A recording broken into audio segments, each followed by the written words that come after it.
Pemirsa, es buah dimakan serta dinikmati dengan piring layaknya menyantap nasi, serta ditambah bumbu dari kacang tanah, kini menjadi minuman segar yang diburu oleh warga Aceh Barat Daya. Seperti apa tampilan es buah yang dimakan ini? Berikut liputannya untuk Anda.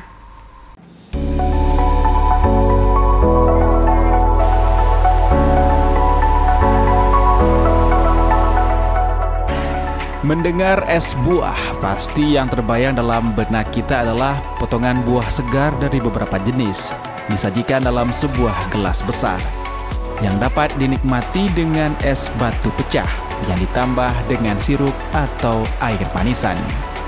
Minuman khas ini justru berbeda dan unik, baik dari cara penyajian serta rasa. Seperti di salah satu kedai di Kabupaten Aceh Barat Daya, es buah disajikan dalam piring serta ditaburi pecahan es batu di atasnya, serta ditemani bumbu kacang.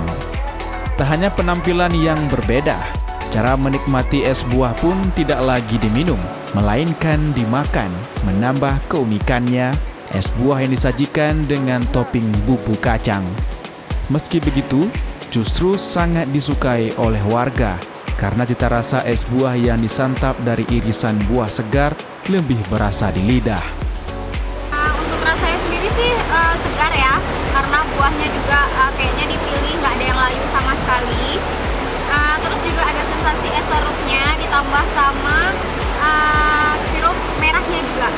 Kalau es buahnya sambalnya asing, kalau tidak buahnya tuh dicampurin sama sambal kacangnya lebih banyak lagi, lebih ini lagi campuran kacangnya tuh memang tercampur semua.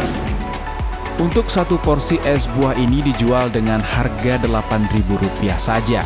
Tak hanya es buah, di kedai ini juga tersedia rujak dan aneka cemilan lainnya. Dari Kabupaten Aceh Barat Daya, Erdawati iNews melaporkan.